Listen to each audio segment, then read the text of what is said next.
Chairman Crapo, Ranking Member Brown, members of the committee. Thank you for the opportunity to speak with you today. My name is Peter Van Valkenburg, and I'm the Director of Research at Coin Center, an independent nonprofit focused on the public policy issues affecting cryptocurrency and public blockchain networks. What is Bitcoin? Bitcoin is the world's first cryptocurrency, and it works because of the world's first public blockchain network. What does Bitcoin do? It's simple. It lets you send and receive value to and from anyone in the world using nothing more than a computer and an internet connection. Now, why is it revolutionary?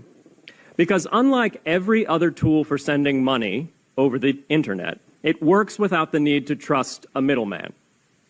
The lack of any corporation in between means that Bitcoin is the world's first public digital payments infrastructure.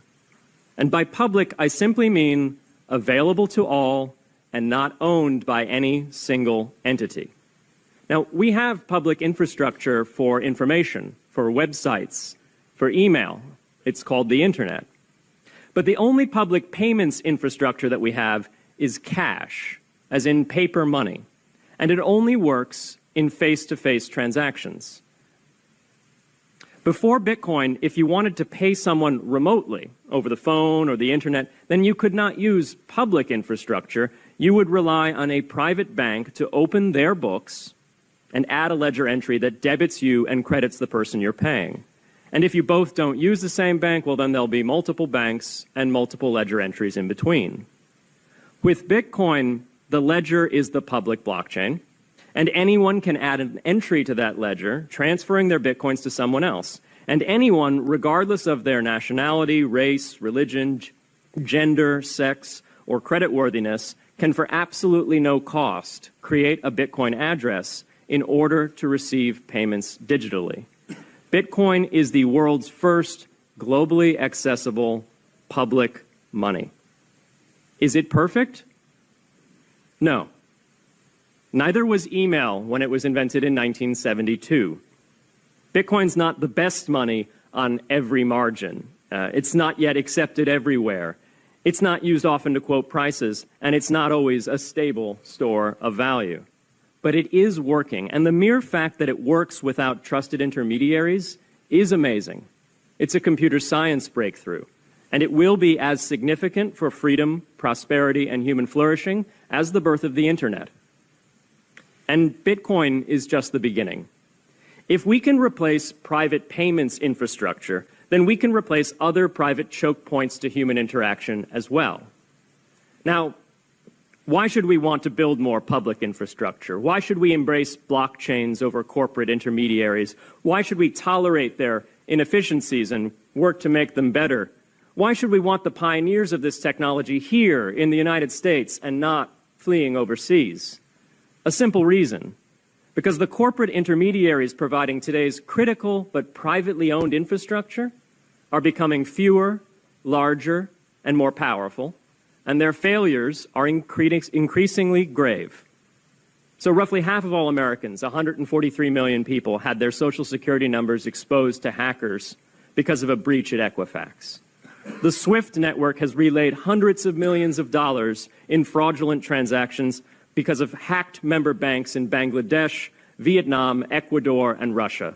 The FBI suspects now that the largest of these hacks was perpetrated by North Korea. Corrupt, low-level employees at an Indian bank, Punjab National, were able to fraudulently certify SWIFT messages, stealing $1.8 billion. It's the largest electronic bank robbery in history. In fact, it's the largest bank robbery in history. In October 2016, an estimated 1.2 million internet-connected devices were hacked and turned into a botnet that for several hours made prominent websites unavailable across Europe and North America, including CNN and Fox News, the New York Times, and the Wall Street Journal. Increasingly, physical machines are being connected to the internet to augment their capabilities.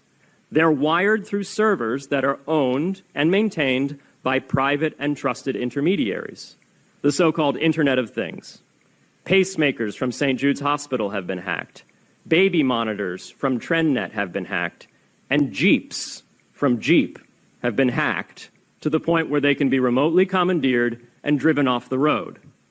Now, those vulnerabilities are inescapable in systems that have single points of failure. It doesn't matter if the point of failure is a corporation or if it's a government. There shouldn't be a single point of failure. Similar choke points existed before the internet.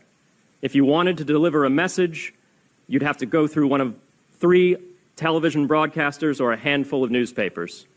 Private corporations are essential, but no critical infrastructure should rely on 1 or 2.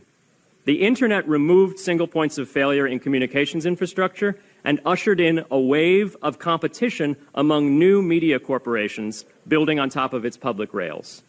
Blockchains can similarly disintermediate critical payments and IoT infrastructure. The technology is not yet ready to answer all of those questions today, but it is our best hope. And as with the internet in the 1990s, we need a light-touch, pro-innovation policy to ensure that these innovations flourish in America for the benefit and security of all Americans.